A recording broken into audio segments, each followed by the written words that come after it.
Soomaaliya haddii ku soo duusho Somaliland sidii berigii hore ugu jabtay duulaankeedii si ka xun bay ugu jabi doontaa dalka. Waxaan idinka mahadnaqayaa mowqifkii midaysnaa ee ka soo saarteen arrintii ictiraafka iyo amniga guud ee qarankaba.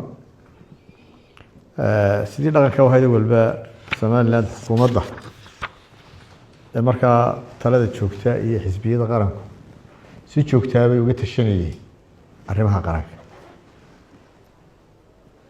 waxaan iska kaashanaynaa oo hawlaha qaranka oo ka mid yahay amnigu sidaynu dadkeena ugu heli lahayn amnigana oo ilaashan lahayn dalkeena horumar u heli lahaa soo ictiraafka aynu helay loo sii xoojin lahaa oo dunida inteeda kalena aynu ictiraafi lahayd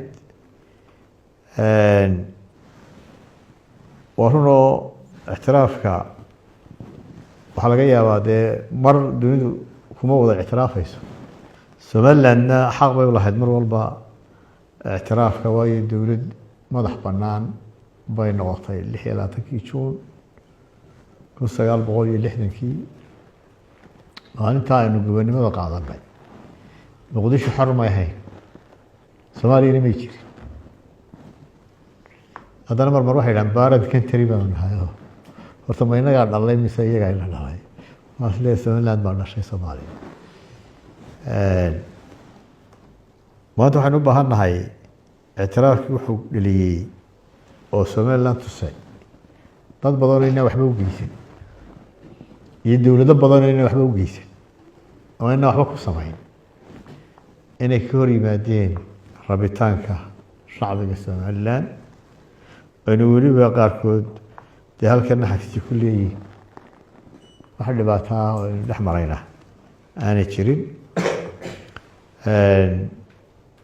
arrinta Somaliland ictiraafkeedu waxay Soomaaliya u muuqataa inay ku soo qaadayso duulaan. marka dunida waxaan u sheegaynaa in Soomaaliya ay maanta duulaan ku soo qaadayso oo ay u badheedhay inay amniga iyo nabadgelyada iyo deganaanshaha Somaliland ay khalkhaliso. shacbigana waxaan u sheegaynaa inay u diyaar garoobaan inay qarankooda difaacaan. guud ahaan dalalka aynu jaarka nahay midaanu anagu dee cadaawad u hayni ma jirin, laakiin dee ciddii ka dhigata Somaliland cadow Somaliland waxay u arki doontaa inay cadow yihiin. dalalka aan walaalaha nahay Carbeed midna anagu ma necbin, taariikh guurina way naga dhaxaysaa. hadday tahay Sacuudi Arabiya, hadday tahay Masar berigii Suwiiska nalka laga xidhay halkan baa looga dirayay ariga iyo geela. sabab iga soo horjeesato Masar Somalilandna ma jirto. Sacuudi Arabiyana dadkii ugu horreeyay tegey ee Soomaalida ahaa reer Somaliland ma ahayn, waana way joogaan. boqortooyada waxbay ka dhiseen reer Somaliland. marka walaalaha ayaan u haysanaa weli. waraaqdaan u qoray Netanyahu mid la mid ah baan u qoray boqorka Sacuudiga, waan u qoray madaxweynaha Masar, waan u qoray Erdogan, midna ima soo jawaabin. rabitaankii shacbigayga waxaa ka soo jawaabay dowladda Israa'iil. waananu mahadnaqaynaa.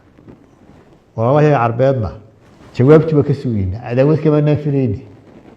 waxaanu ka filaynay jawaab walaalnimo, iskaashi iyo inaanay ka hor iman rabitaanka shacbiga Somaliland. way ogyihiin Somaliland Soomaaliya ka hor ay dal madax bannaan noqotay. waxaanu jecel lahay xiriirka iyaga iskaashigu inuu sii jiro, walaalnimada iyadu inay sii jirto. sabab ay Somaliland maanta uga hor yimaadaan ma jirto. dadka Soomaaliyeedna waxaan leenahay Soomaalinimada in la isu keeno oo la mideeyo Hargeysa ka dhalato xamar kamay dhalan. dadka Soomaaliyeedna cadaawad ma hayno. waxaan leenahay hawsha iyada annaga maamulanayna qaran madax bannaan baanu noqonay 1960kii 1991kii baan la soo noqonay madax bannaanida iyada ciidan duulimaadna kuma jirto laakiin waxaa isleeyahay Soomaaliya haddii ku soo duusho Somaliland sidii berigii hore ugu jabtay duulaankeedii si ka xun bay ugu jabi doontaa hadda